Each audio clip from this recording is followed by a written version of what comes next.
Hello, and welcome to Abnormal Mapping, episode 92. I'm your host, M. With me is my regular co-host, Jackson. That's a lot of podcasts. 92 podcasts. We're here, and that's not counting... there's only like one or two unnumbered ones, right? Yeah, I think there's two now. There's like that Witness Up mini episode. Yep. And is there anything... It might just be that. It might just be the whatever they are. The things that when we brought back old episodes and then decided that was a waste of time. Yeah, who has time to talk over your thing and find something else to say? We're too busy playing video games. Look, we barely, both of us, fit in a single 90-minute shoot 'em up this month to our video game. Actually, you're back on the video game schedule. Yes, so. That was not the reason. The reason was much broader and more existential than that. I just went through a big phase of not caring about video games, and then what happened? Oh, we dropped a game from our schedule coming up, which I don't think we talked about on here, so don't worry about it. It's fine. And getting that off of my back made me feel much better about living. And then I bought Hades on the Epic Store, and that game's very good. So I started playing a bunch of that, which I guess I could talk about here. That's a roguelike, kind of, from I guess it is just a roguelike from Supergiant Games, who made Bastion. And if you go all the way back to the archives, you can find us talking about Transistor or Pyre, which I talked about on Novel Not New. And which is the other podcast I do about video games, visual novels specifically, or things that have visual novel elements.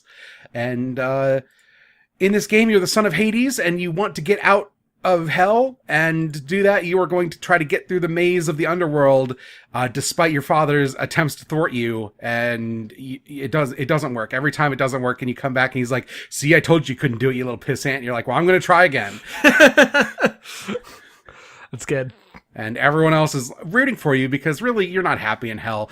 You're of age and you want to go out and not live in the bottom of the underworld forever. And who can blame you? It's a very good game. It has really good story stuff. The roguelike is very much it's basically Bastion like challenge rooms as like an endless maze, right? It's very good.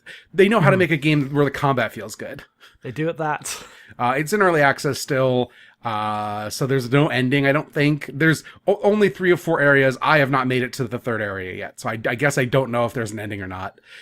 There's like another weapon that still needs to go in and a couple characters and stuff. Like, they're working on it. But it feels what's there feels very refined, in the way that you would expect a team like Supergiant to make. Mm-hmm. And presumably at some point you will escape hell. Yeah, I assume so. The game's not supposed to be like final out until next year, so they're still working on stuff. But that makes sense. I like when one of those games... Oh, go ahead. I like when one of those games has like a goal, right? Yes. I always think about that. You have to build a boat and 10,000 type stuff, or 10,000. 10 million. 10 million. Games that could ruin your life, but they put an ending on them, and they're just like, you get there and they set you free. Yeah. That's very nice. Yeah. Hades seems like it might be like depending on how good you are, I guess, could be like a 15 to 24-hour game. Has an ending. I'm not going to put the like 400 hours I put into Binding of Isaac into Hades. To be fair, this is like when I beat Mom for the first time Binding of Isaac. I was like, well, I beat that game. That's funny. And you were like, no! I was like, I felt such a satisfaction. I'm free. No, not even close. I was free. I didn't really go back to it much. I've played a little bit more Binding of Isaac since then, but I haven't like made a push since the time I beat Mom. That was my real achievement. Mom barely registers to me as like an actual... I'm free, I did it! It's like the first third of a run is the road to Mom. It's, I guess the equivalent would be Nunchuck Guy from Ninja Gaiden for me. Yes, basically. I haven't played many video games this month. I've dabbled in a few things, but nothing like coherent to talk about. Played a bit of that Inazuma 11 football RPG. There you go. That's one of them. How's that? It's fine. I like it, but how does the RPG work? Is it just blitzball? Yes.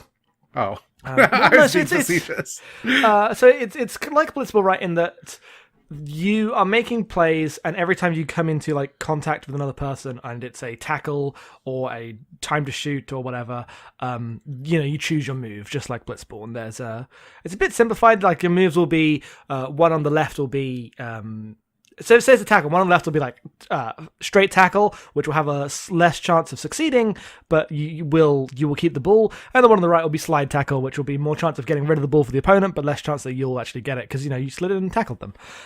So stuff like that throughout the game. The thing that's interesting and weird about it is that it's all controlled on the touchscreen on the DS.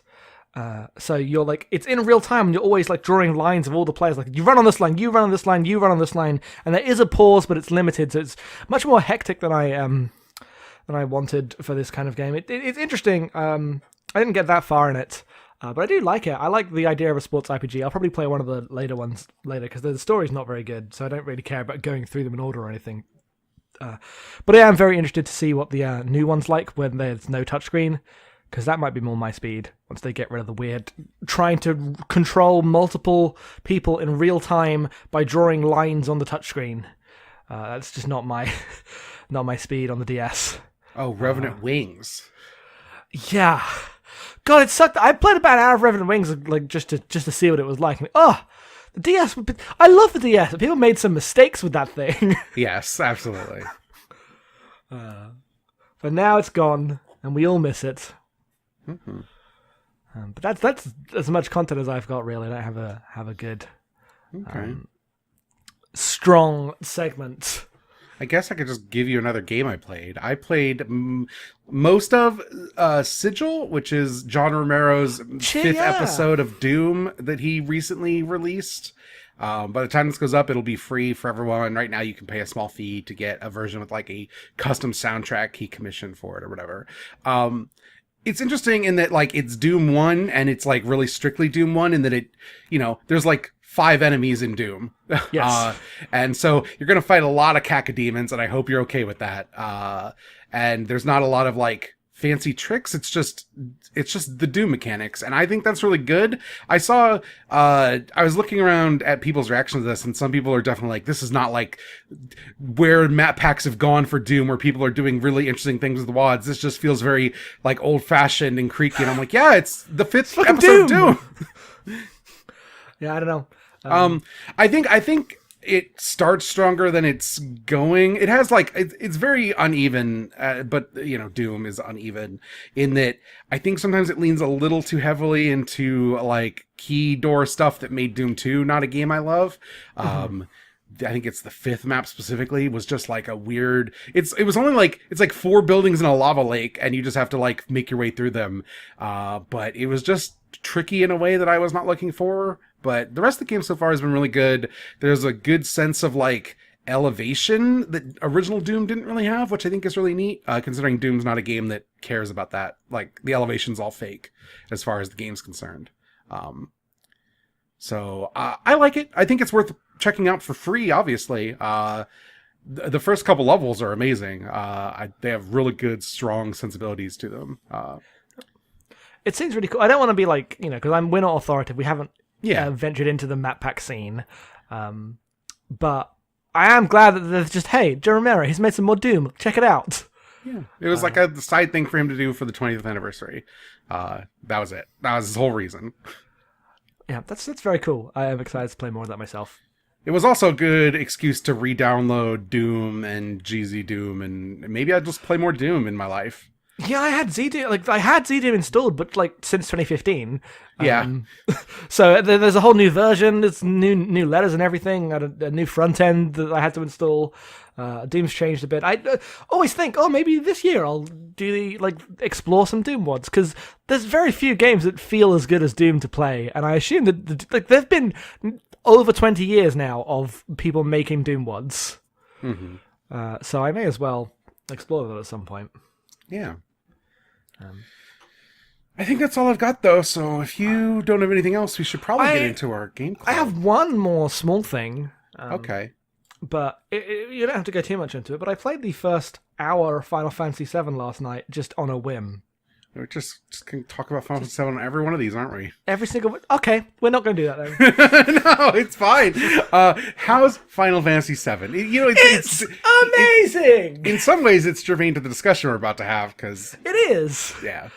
So I loaded it up purely because we were playing Einhander, and I wanted to check it with my, with my RetroArch setup. I played the PS1 version, which...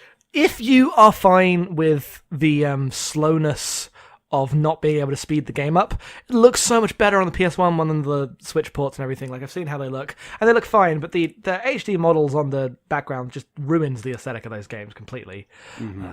So if you have the patience for the battle speed of the PS1, then I would recommend you play them that way.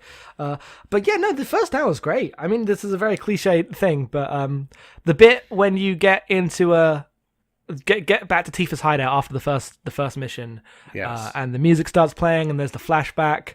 It's incredible, and I was just reminded in the middle of all the discourse and being all kind of grumpy about the remake and sad about Square Enix, which is just a permanent mood, right? Like for everyone since 2002. Yeah. But in the middle of that, it was nice to remind myself that no, this is legitimately really good and fun, and the aesthetic is so strong. And probably not going to spend too much time with it in the next couple of months, but I do want to play it before the remake comes out, just to remind myself. I'm glad we have effectively retrofitted you with the Square Enix sensibilities of a 40-year-old. You really have. Yeah. Operation Success. Yep. This is the fucking end of Metal Gear Solid 2 right now. I mean, that train sure does come into that station, and Cloud flips out, and it's the coolest thing that's ever happened. So it's so cool. And on every other version, you can see hard shift the moment it cuts from the FMV to the like static image, and you can't see that on my fucking RetroArch version where I'm playing on the PS1 with a CRT filter, like a really obnoxious 40-year-old. No, it's fine. I mean, that's what they're there for. The CRT was meant to ease through the the rough spots like that where you can otherwise tell a transition, because all the artifacting suddenly goes away. Yeah, it's really good. God, I'm hoping that more people with the Switch version and everything just play some Final Fantasy VII before the remake drops and everyone. The whole discussion goes. Just enjoy it while it's pure. You got 6 months or so. Yeah. But that's that. That is that. We have no plans to cover the Final Fantasy VII remake, for the record, so... We will podcast about that, and it will be in the form of on VoIP Life, you asking me, what did you think of it? Because I'm going to play it, and you're not going to touch it. I don't have any intention of playing that, unless enough word of mouth is strong enough to overcome my lack of enthusiasm. It might overcome your lack of enthusiasm, but will it overcome your lack of $60+? Yeah, I guess that's another question. And 30+ hours for each part. Yeah, who can say? I think that's it. We're gonna hit some music, and then we come back, we're going to talk about Einhander.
Einhander is a game developed by Square for the PS1. It is a side-scrolling shooter where you play as a soldier from the moon engaged in war with Earth.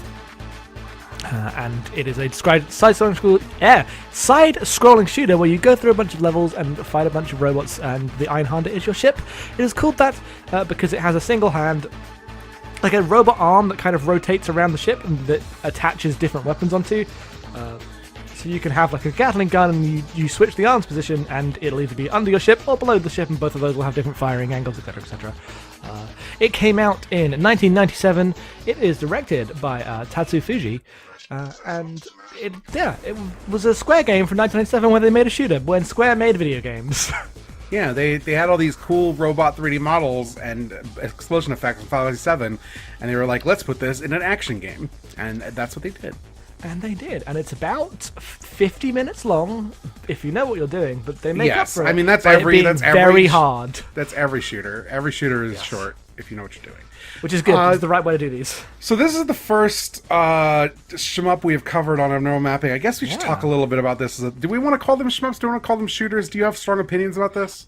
I don't know enough about the genre to... I assume that those are like hard lines, right? That if you call a shooter, there's a difference in these things. This is an R-type style scrolling shooter, and some people assume shmup only means top-down bullet hell games, but I don't think that's the delineation. I just think people hate it the way they hate Metroidvania. I don't know if that's true. I'm saying that this is my barely. I'm so outside the discussion that I assume these what are happened. lines What that have happened been... is the first-person shooter became what shooters are called, and so shooters had to get a new name. They got swatted. They did, but they're still good.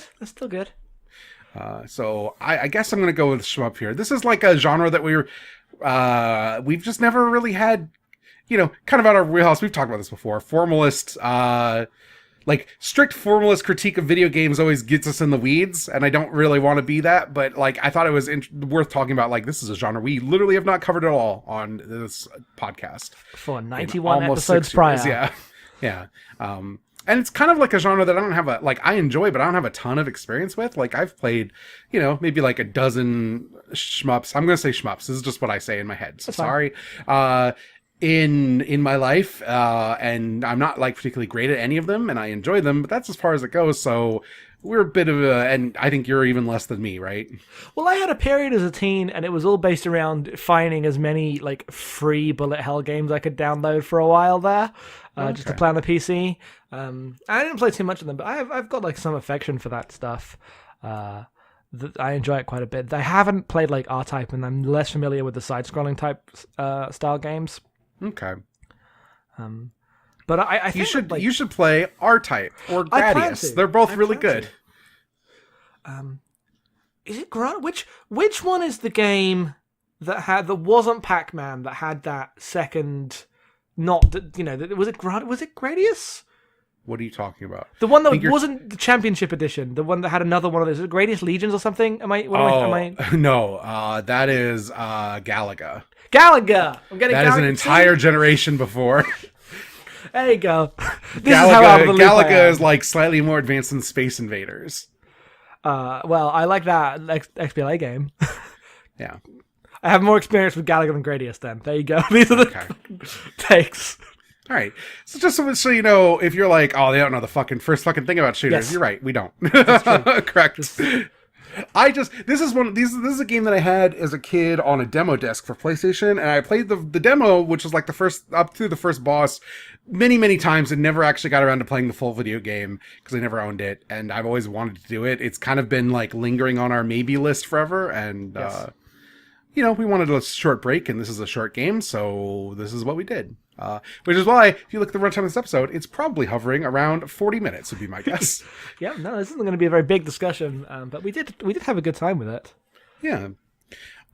So do you want to talk a bit about what do you want to cover? Do you want to cover the part where this is fake Gundam but stupid, or the part where it's a cool video game? We should cover the part where it's fake Gundam but stupid at the end. Okay. Because that's super added onto it. It's so peripheral to what the game is about. It's mostly just evocative. The things that it's doing it is a shooter first, and then it is an evocative tour through aesthetics second, and then right down at the bottom of the list there is technically a story that suddenly at the end pretends that it mattered all along because it's a Square game, and Square games have proper stories. Yeah, suddenly a bunch of CG cutscenes show up. You're like, man, they did not have Final Fantasy money. No, but the Square had enough money to throw it at this, apparently. Yes. Yeah. This and 2 Paradise Eve games. Yep. So you play as the Einhander, who is just a pilot sent from the moon to the Earth, right? This hander came from the moon. Okay. And the setup is that, like, Earth is ruled by this kind of, like, big... okay, some of you have heard this before. Earth is ruled by this massive kind of hegemon that controls everything. And in space, there are, like, second-class citizens determined by the fact they don't live on Earth. And that's caused a war. And now you're in the middle of that war. I guess I lied. We were already doing this discussion, so we should just get out of the way. Yeah. So you go and you blow a bunch of stuff up, and then they're like, well, they're sending a big rocket up to space to take us out. You need to take that out, and then you do that. And then it turns out actually all governments are bad. And after they collect the data of you destroying everyone, they're like, well, now it's time to test that data against you by destroying you.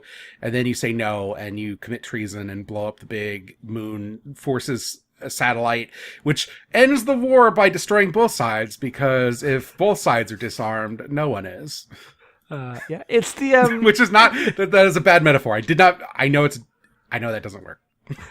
The the point of the game is that, like, you start by going to this big city, and there's a cool neon city that you're flying through, having all this shoot 'em up stuff. But then shortly after that, like, you leave the city, and Earth is just a wasteland. It's a wasteland. And there's either just massive terrains of desert stretching out there with, like, a train, or you're just in military bases. Yeah, it's like over the course of the night and into the dawn, because you come out from underground and the sun is rising, and there's just nothing. It's just a military base and wasteland. The coolest moment in the entire game is where you rise from the elevator and it's dawn, and you're just at the end of Mellowlink. Yes. As all these billions of... not a reference anyone here will understand, but as all these billions of missiles are firing off in the sky, like, in this military base around you, and you're having a fight, and dawn is breaking, it's so cool.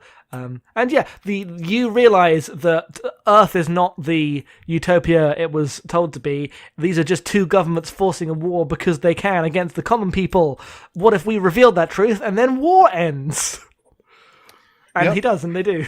Do you want to read the thing from the ending that you took a screenshot of? Because it's hilarious.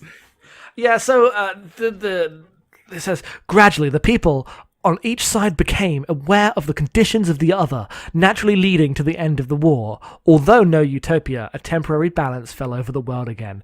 Naturally leading to the end of the war? Yeah, naturally, if you just blow up both militaries, no one can fight anymore.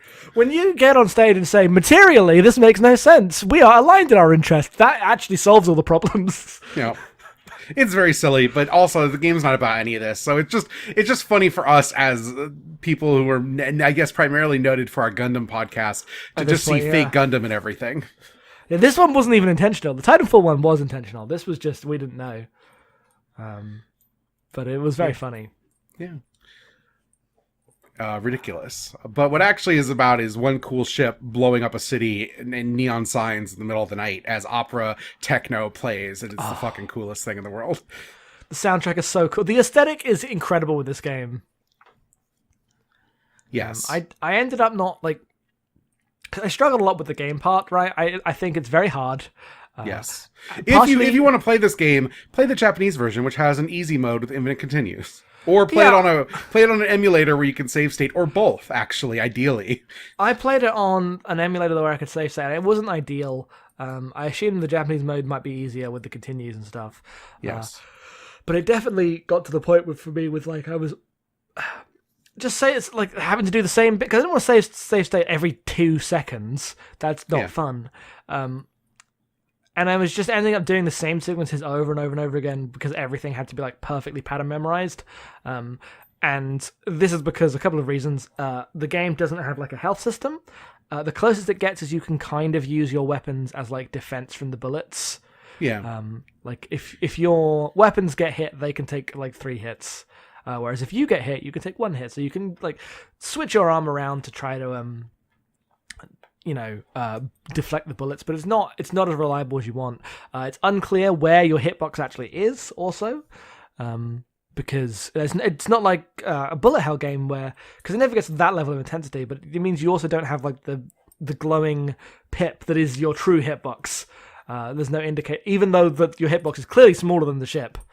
And also, the aesthetics of the game are so wild at all times that it's often hard to make out like background effects and bullets and everything. And I found myself dying a lot, not realizing what hit me and why. So I thought, like, as a shooter, it was kind of messy. But the strength of the fact that you're going through like neon cities with techno choirs singing the whole time pulled it through. I had a great time with it. Yeah, I also had a good time despite the fact that it is definitely too hard, even in that version, where you have unlimited continues. Because even if you have unlimited continues, it doesn't help when you die at the boss and then it only gives you one weapon to use against it, right? Like, at some point you stop being stacked, and I didn't have save states, so it's like, I guess I'm just going to do this with this chain gun, and that's how this is going to work. And save states aren't really as helpful as you'd want, because they just end up resetting you. Like, I want a mode of this game that allows you, like, lets you have 5 hits rather than 1, right? I want something that allows you to have a bit more elasticity in what it considers failure. Because then you get what's fun about these games, which is, like, holding on, trying to not get hit on your final shot. That is just not what this genre was for a very, very long time. The idea of health in a shmup is like a relatively recent thing. Okay, that makes sense, and I understand where this comes from as like a arcade convention, right? Because this is just an arcade game that they made on the PS1 and didn't even put out in arcades because they didn't have to, because it was 1997 and they had all the money in the world. Yeah. So yeah, I understand that. It definitely like bristled against my sensibilities, but that was to be understood. That was to be expected, considering like what I'm coming to. Like, this isn't my genre. Yeah. That's all very fair. And yeah, part of the thing is, this is a game Square literally used, like, they continued their experiments at 3D that they started with Final Fantasy VII. That's why we were joking about Final Fantasy VII. A lot of the world, like, ship aesthetics look like what if Final Fantasy VII enemies had textures, basically. Yes. Just straight transplants. And then a lot of the explosion effects are literally the same ones, and they've admitted as much. And so you have this, like, very ambitious for 97, as far as I can tell, like, really cinematic 3D modeled shooter where, the camera is constantly swooping where its perspective is at, and there's this big vast sense of space for a game that is like entirely in 3D. A lot of these would have just been like 2D like backgrounds of 3D models, or the worst one, the Super Castlevania 4 of 3D backgrounds and 2D models. Anyway, with all of that said, I like the aesthetics of this game are so good, and it's unfortunate that they get in the way of the game a lot of the time, because the camera is so zoomed in and so like often pitches about wildly to show you what the cool thing is in a way that does not give a crap about your ability to dodge things because you can't see them, or like move back because everything is so cramped that you just feel like closed in, and then stuff will hit you. And I don't think the game is particularly well balanced for how narrow that field of view is. It's definitely not. Like, there's definitely some bosses where I'm like, I need to have more space to see what's happening here. And you'll be like shooting at things that'll be just outside your screen. And it's frustrating because when it will do a cool camera thing, right? Like, there's a bit later on when you're going inside one of the bases, and it basically does the Final Fantasy VII shot of the Shimmer building, where you see the like your entrance in the background in the distance, but behind that, even bigger base in the distance. And these are all like 3D models of different sizes, and the way that they get scale in this PS1 game is wild. Like, it really seems like that's a real building just miles in the distance. And it's very impressive what they're able to achieve.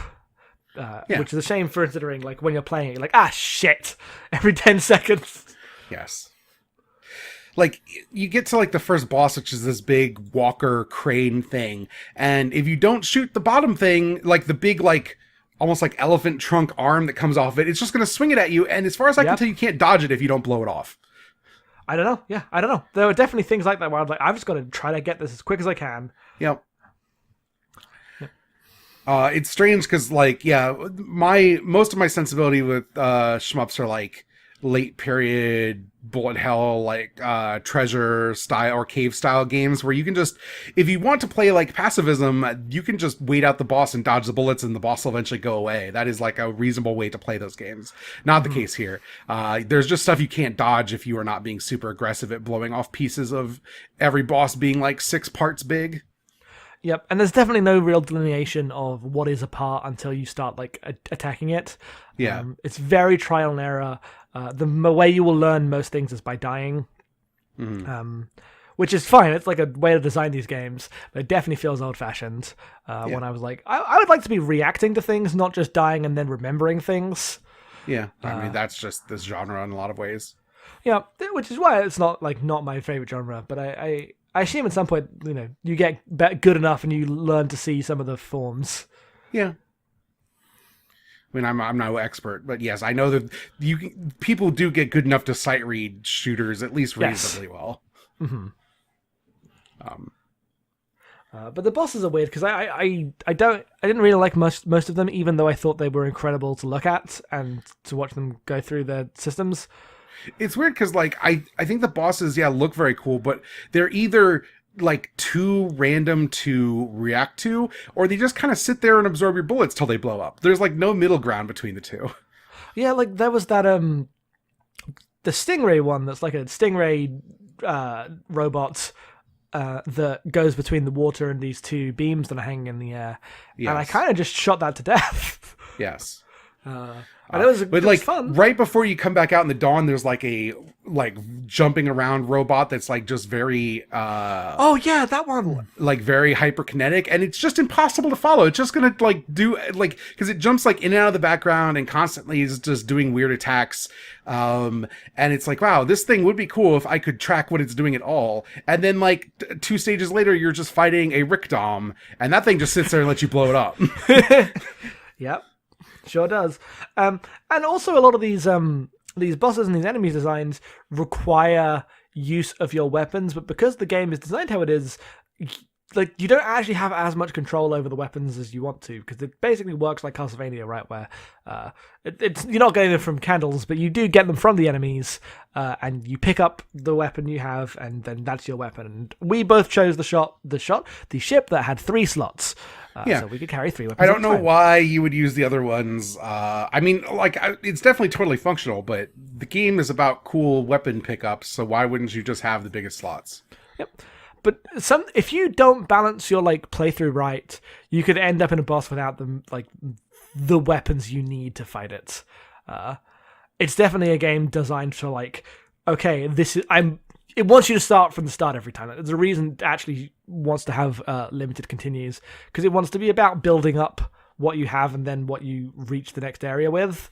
But it has not made any designs or concessions towards, okay, how can I have loadout checkpoints? Can I, because it's a game from 1997.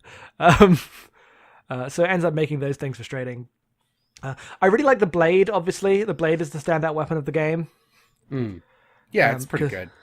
Because the blade is a weapon. So most of the weapons you like attach and then you fire, and they're guns of some kind. Maybe there'll be missiles, maybe there'll be a chain gun, maybe there'll be a cannon, blah blah blah. The blade is just a lightsaber that goes on your gun, and it stretches out, and it's a beam lightsaber. And then at some point, you realize that you can swing the arm while the blade is out.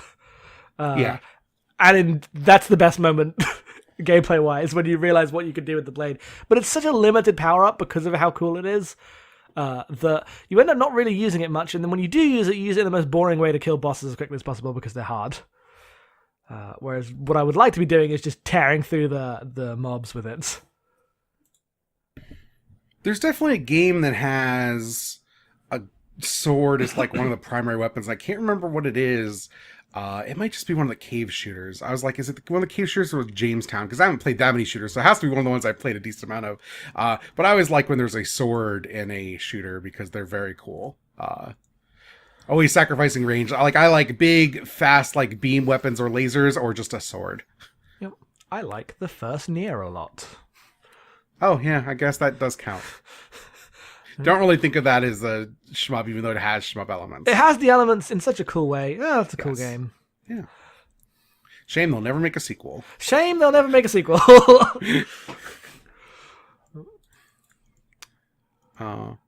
But yeah, I guess that's kind of all my feeling about this game. It's very cool when you go into space. Those spaces like dizzying. So what was your main reaction when you went to space? Was it Sonic Adventure 2? That's not a bad pull. The actual thing I was thinking about is, every time one of these games goes to space, it's totally disorienting because one of the games I played a lot of as a kid was Omega Boost, which is a mech game that is all about just like wild 3D environments in a PS1, so they look bad, but in like a cool way. But in this, like, once you get to space, it's just like the background is just wildly swinging back and forth, and like it's like that bit in Apollo 13 where they're doing like the blind burn, and they just have to keep the Earth in the window, and it's just like swimming back and forth past the window. Yeah, that's what the whole level is. It really is, Garnica. That's also a good pull. Yeah. That bit's excellent because the whole game's on Earth, and you know that space is a thing in the game, so you think, I guess they'll go to space at some point. And when they finally do, it's just chaos. Like the power-ups no longer fall down because there's no gravity, which is not a thing. Like, most games would just have that exist as game logic rather than portrayal of gravity in the world. Yeah. But their refusal to, like... Their ability to completely rethink how the design of a 2D on-rails shmup works in space is very cool. They dedicate a lot of time to making that work, and it's fun. It's just one final boss that's also fairly easy as the bosses go. And then you win. Then you're free, and there's no more war. No more war. The big satellite coming up and attacking you is very cool. Oh, it's so good. That's cool. Finding a rocket that's currently launching into space is cool. The idea of that is cool. The actual battle or the actual fight is very boring and bad. Oh, it's really obnoxious because you basically just have to get in there to the boosters and hit it with the hopefully the blade. But then if you go too low, you lose your weapons because you bounce off against the geometry. Yeah, and also it just constantly sends waves of just utter bullshit at you. Oh boy, does it! Yeah. There's a lot of that, but I had a good time. I'm glad that we did it. Yeah. So it's a cool little game. I hope we can do some more shmups in the future, just like tuck them around games where we have light months or the game is small or whatever. Because this is a genre that I want to get more into. I just have a hard time actually doing that. Yeah, I don't know how to get better at them. I assume that, like, you just play more, but I don't know the games that are the best suited for it because I don't enjoy the part where the game becomes about just memorizing the exact pattern, then doing that exact pattern. I want to feel like I'm getting better at a skill rather than learning a chart. I mean, it's both, right? Because eventually you just mechanically get better at witnessing patterns. Like, I like bullet hell games because I like maneuvering through patterns, and that is definitely a skill you pick up on over time. Yep, and that's the thing I want to improve on. Because I do, it's not like I don't like shmups, right? Like, I enjoy them a lot. I just, as they go, a fairly messy one.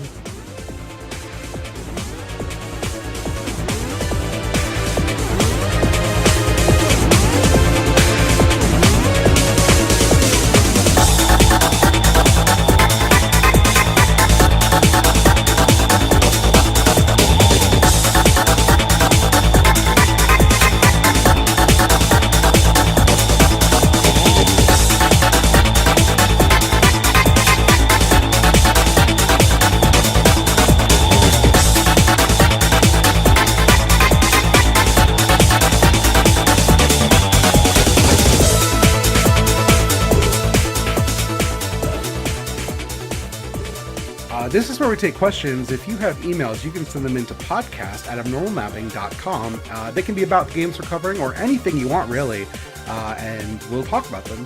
We like talking about all sorts of stuff. We have one question today, and it is from a longtime listener, M. Hello, M. Who writes in to say, talk about Playdate. Talk about Playdate. No, I know what this is. This is a thing that happened the other day, and I've completely forgotten what that word refers to. What the fuck is a Playdate? Playdate Yes, is the thing. Playdate is the new micro console being Yes. pitched by Panic, who's a software company that funded the development and release of Firewatch, the Campo Santo video game, but are not typically in video games. They recently announced that they're doing a small. It basically looks like a floppy disk, but it's a Game Boy that has a crank on it that plays a black and white custom games that they commissioned for this thing. And you can sign up for a mailing list to buy one for $150 when they release next year. And it caused a bit of a stir in our community. And then kind of not much, like just kind of a general tech enthusiasm in the broader gaming sphere. And I kind of want to talk about that a little bit. I can't believe that there was a Soldier Boy console and a console with a crank, and those aren't the same things. Okay, yes. So yeah, it's assumingly a low-powered, black and white, non-backlit screen, and a crank of some kind on the right, which already is like, okay, it's for right-handed people, obviously, so that sucks, and is not accessible at all for people who might have disabilities or limit their use of their hands. That sucks also. Also, it's $150. That sucks also. Anyway, and it's such a weird thing because, like, I look at it and I'm like, oh, it's literally the toys that you get in WarioWare, but it's a real thing. So obviously this is perfect. I love this shit. I want to get one, but also I hate it because it's terrible. Well, it's one of the things where, like, it is a cool thing to exist. It is just a passion project. It really doesn't exist to make money. It's a tech company that has money to throw around. They've done it making a thing they thought is cool, which is, on the face of it, like, sounds fine. But it's also a tech company throwing money around by making a thing that people who have $150 to throw away on a thing that doesn't do anything. Like, it's, you know, it is a toy by rich people for not necessarily rich people, but, you know, for people who can afford it. Yes, it is a... If you can afford to spend the money on this thing, you have extra money to throw around, because if you cared about, like, video games per dollar as already an expensive hobby, you wouldn't buy this fucking thing. It's going to have a bunch of mini games that I'm going to play like 3 times, and then I'm going to have this thing on my desk forever. It is a boutique just thing that you might think is cool. And that is, like, I guess fine, right? This isn't the problem with the game industry, right? It is not a systemic...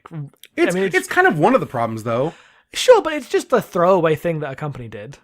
But it's not like a limited run games box, right? Like, they do, like, limited run is a company that does, like it says, limited runs of games, physical copies. If you're one of those people who likes to have downloadable, like, even downloadable games on your shelf, and they're hard to get, they're kind of collectible, kind of like Criterion used to be back in the day or whatever. That's fine, because you can still just go and download the video games and play them. Like, this is an access problem, because you still have to sign up for a mailing list and be willing to drop $150 if you want to play Keita Takahashi's strange game about using a crank to make a man move. You do. You really do. And I need that, and I'm willing to pay that money, I guess, because I can cover it on here. Like, I can kind of justify this as like, oh, well, I'll write about it, or we'll talk about it, or whatever, and that's fine. But I'd probably do it anyway. Let's be real. I've bought stupider things for more money than that. Not much more money, but I bought stupider things for sure. But it's strange because, like, it evokes the cool things about handheld games where, like, I have a dial paddle controller for my DS so I can play Space Invaders Extreme that I bought from Japan because Japan used to make cool things. And Boktai made you go outside to play video games, and Jackson still hasn't been able to get a copy of WarioWare Twisted because it has a gyroscope in it that didn't really come out in their country. So I bought one, and it was just that someone had sent me a fucking just regular cart with a sticker on it, and I'm like, this is not it. This is not it, Chief. This is not it. Like, part of the joy of handheld games, which is a thing that I've always really enjoyed, is that they're just weird and unnecessary and, like, kind of boutique-y in this way, but by putting that, like, not in, these are, like, small passion projects that cost, like, $20, $30 from Japan, and instead is a thing this iOS developer is releasing as, like, a piece of plastic that you have to sign up for $150. It just reeks of, like, the sort of tech culture, like, artificial scarcity, overpriced paperweight nonsense that I really think is, like, an actual problem in the industry, as much as, like, labor conditions and everything. Like, the fetishization of product, especially, like, high-end product, is so fucking gross. Right. It is a thing made by a company that go, we had some money, we did a cool thing, and can only be bought by people who are like, I have some money, let's have a cool thing. And the coolness of the thing and its like material value is of no concern, right? It's not like this is a thing that can do lots of different things. It's the thing that will open up games to different people. While theoretically a device like this could be played by different people, it is not being pitched as that. It is for people who already care about games, who want this little toy as an extra thing. Yeah. And it is a pure indulgence on both parts. And because it's an indulgence, it's easy to dismiss. Because it's like, this isn't this company's business model. This isn't like, a big deal in the way that a labor story would be. Because there's like endemic to the center of the industry. But it's still a trend that is frustrating and reminds us that this is primarily an industry for people with a lot of money in the countries that are the ones that have a lot of money. Yeah, and like a very specific type of access, right? Like, yes. Like, this thing so far has basically been marketed and will sell out entirely to people who like know what the IGF is and who want it, right? Yeah. But those are people who absolutely want access to the games that are only going to be available on this thing, and are going to pay through the nose for that, which is already like a subset of a subset that is not like, in a world where preservation is a problem and access is a problem, it just stacks all of these intersections of gatekeeping on top of each other to create a device that is exactly what I want and also the monkey's paw wish of everything I want. It's also like, these kind of devices, or weird gimmicky handheld devices, are inherently cheap culturally, right? They have that reputation. You could get shit like this at McDonald's. Not like this specifically, but I mean that like, there was a time when you could just go get weird handheld stuff from places. I had a weird fake Tetris device. It could play 99 different Tetris minigames because it had different blocks on the screen. There was a whole genre of toys for kids that could do different weird things with their screen. And this is like definitely evoking that. But it's like, what if that was back and serious and cost $150? Yeah. And you had to sign up for a mailing list for it. Like before the era where the like LCD games were just available everywhere, like a Game & Watch was a boutique item that a electronics company made that you would buy for money because it was meant to be like a cool thing to have as like a fashion accessory and a thing that you would actually spend time with, in a way that is like incompatible with like, I play all of my games free on my phone. Yes. But you can't put lightning back in that bottle, and it just ends up being like, it feels very much like buying a Laserdisc player or something, right? Like, you do it because the aesthetic is fetishized more than the value of the object and experience itself. Like, that crank is probably fun to play with, but it's not $150 fun to play with, and it's not worth making these games exclusive where no one else can touch them fun to play with. I refuse to believe that, because that's just not true for things. Well, yeah, it's like, what if someone invented a Laserdisc player today, right? Yep. Like, it's not going and buying a weird old thing, because that's its own form of, like, collection of old stuff is its own bottle. Yeah, but because of, like, the screen and the formatting of this thing, it definitely is meant to evoke old things. But they've just made it now. They could have made something else, and they decided to make this and market it this way and sell it this way. Yeah. And that was what the resources went to. And, like, that's their prerogative, I guess. We'll complain about it on our podcast, because it's our prerogative. Yeah, but also I definitely signed up for one and will probably buy it if I'm allowed to do so through signing up for the mailing list. Yeah, do you want to have the right to give them $150 for Kei Takahashi? No, I hate it, but I probably will. I will not. I will be spending that money on other things. I don't know, food. Yeah. If I ever get... My next video game purchase of any kind will probably be like new computer stuff at some point when this, because I'm worried this computer will go in the next couple of years. And I don't really have a lot of money on hand to replace anything with. Yeah, I mean, in a world where the PS5 is going to come out next year and I'm not going to get one, that makes like when it's versus a PS5, I'm like, well, yeah, I'm going to get the cute handheld thing because this thing's going to be a cool conversation piece, and I'll enjoy it and not buy Need for Speed Rivals, whatever its equivalent is in 2020. Yeah.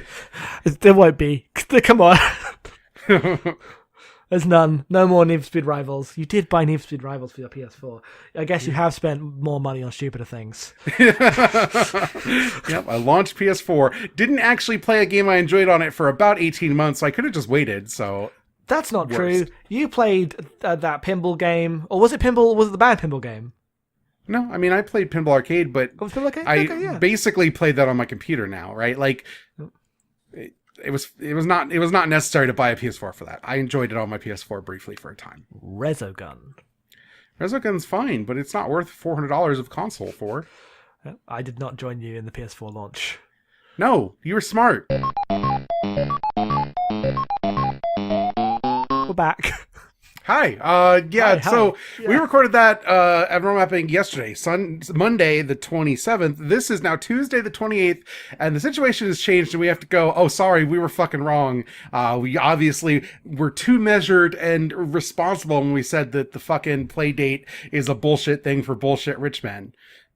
Because they put their foot in it, Jackson.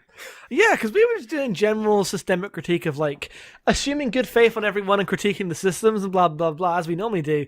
And then today we woke up and there were, like, twee cutesy emails shutting down other things that had Playdate in the name, which, as you can imagine, pretty fucking common in video games. Yeah. It was specifically like a Games Fest and, like, zine thing, right? In LA? Yeah, LA? San Francisco? It is a zine/games event in LA that has been running for years. Yes. 4 years.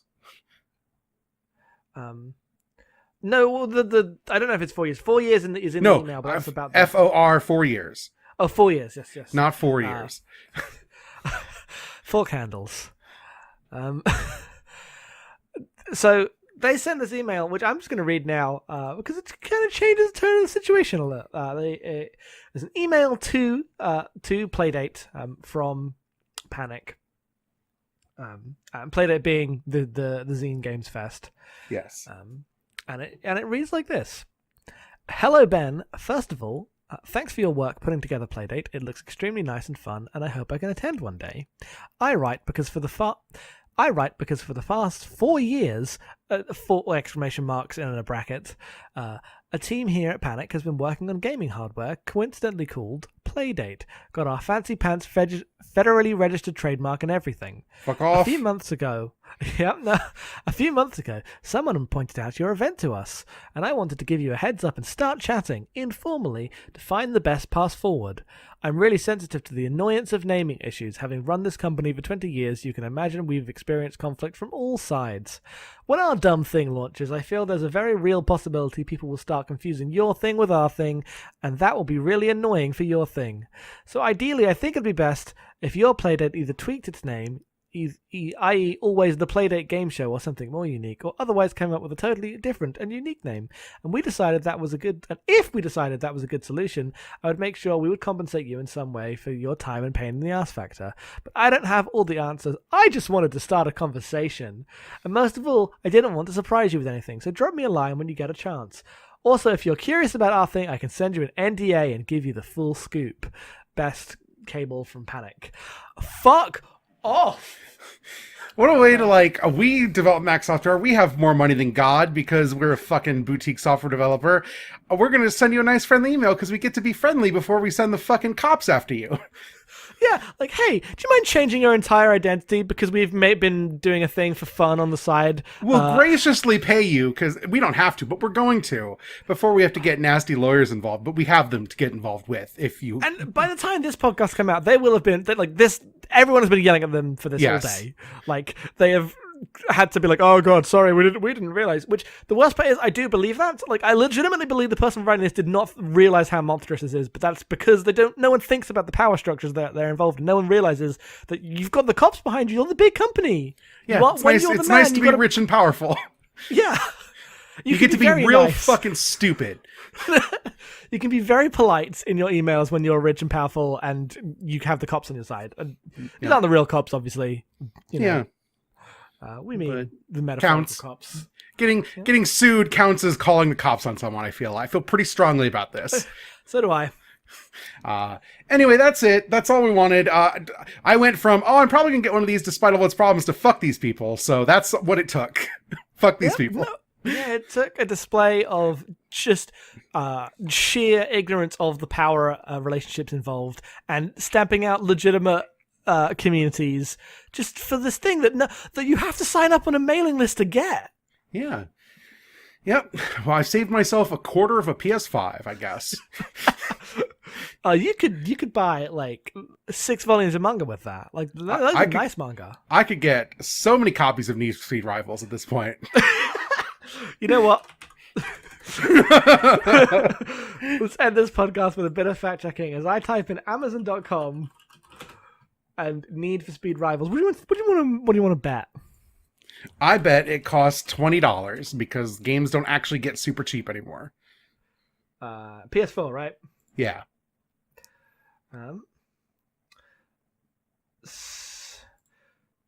It is. The cheapest one is used for $10. Yes. And then goes up to 20 in a more average price. So you're not far off. Yeah. I was like, that'll be like £4. No, that was 2 generations ago. Games got that cheap. They don't get that cheap anymore. That's really Need for Speed Rivals. Yeah, no one wants that. Anyway, this is why we don't do topical topics on our video game podcast, because then we have to record extra segments the day after like this. We have to record extra segments, and also most of the segments are just getting mad at things. Yeah, there's that too. Absolutely. I actually don't like being mad at things. Maybe if you noticed, our podcast trends towards positive. We try to pick games we know we're going to like. That's kind of the whole point, right? Yep. Everyone can be mad about video games. It takes real skill to be positive about them in this fucking hellscape. Yeah, no, we just happened to pick the topical thing this week, and in less than 24 hours, our podcast got out of date, and we had to update it. But luckily, before we posted it. Double dumbass on me for bringing it up in the first place. It was a very short podcast. Yeah. All right. Thanks, everybody. We're going to cut back to plugs, I guess, as this podcast finishes out, and we'll see you next month, of course. I think that's everything. Thank you for the email, though. Yeah, no problem. Next month, we are playing a game Jackson threw on our laps. Do you want to tell us what we're playing? We are playing Deception 4.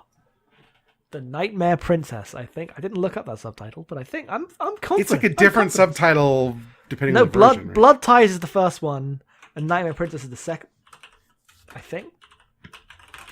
Now I am looking at it. I'm not editing this out, so... I was right. Our version is Nightmare Princess, and Blood Ties is the original. All of that was correct and true. I am good at things. Deception 4, The Nightmare Princess for the PS4, the expanded version of Deception 4, which is a long-running series that we know absolutely shit about. And we won't be going back to any of the lore. There is apparently lore, but for us it is a game where we are going to be making, Rube Goldberg machines with which to punish people. That seems to be what the game is. If you could just go look at the Giant Bomb quick look, that's where we went and were like, what the hell is this game? Let's go look up what it is. We looked it up on that quick look, and we saw Dan Reichert throw a man from like a toilet to a spatula to a clothes horse, blah blah blah, and he was having a great time. So we hope to also have a great time. Worth noting, when Jackson gave me this game as one we could play, I thought that they meant Conception, the RPG about getting girls pregnant, and not Deception, the game about ladies torturing men. So I had a very big moment of confusion where I was like, do you know something I don't know about this creepy game? And instead we're playing a different creepy game. It was very funny because this is also a creepy, not necessarily creepy, it is a horny anime game, to be seen whether it's creepy. If it's creepy, we'll feel betrayed. But it is you by the game, me by you. We'll wait to see which one's worse. Dia vouches for me, so she's on my side. If the blogger of the year says the game is good, the game must be good. That's the game must be good. Thank you very much for listening to this podcast, everyone. Yeah, where can people find us if they want to find us? People can find us. People can find me at Headfuls Off on Twitter, and they can find us at abnormalmapping.com, where there are a bunch of other podcasts, including our new movie podcast, Repertory Screenings. It's my favorite thing to do every 2 weeks. We talk about movies. I'm so excited to be back. Soon at some point, I'll be less like, yeah, new thing. But now I'm very much into it. What else do we have?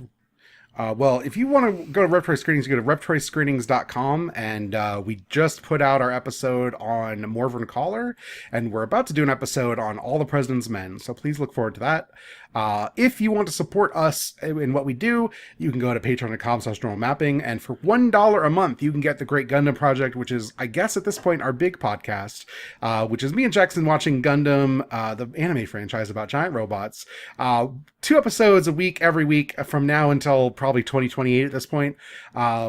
And right now we are in Victory Gundam, which seems like it's going to be a bad time for a little while. And also as a backup show, watching Super Dimension Fortress Macross, which is just the best show that we've ever seen for this podcast. So it is a land of contrasts over there.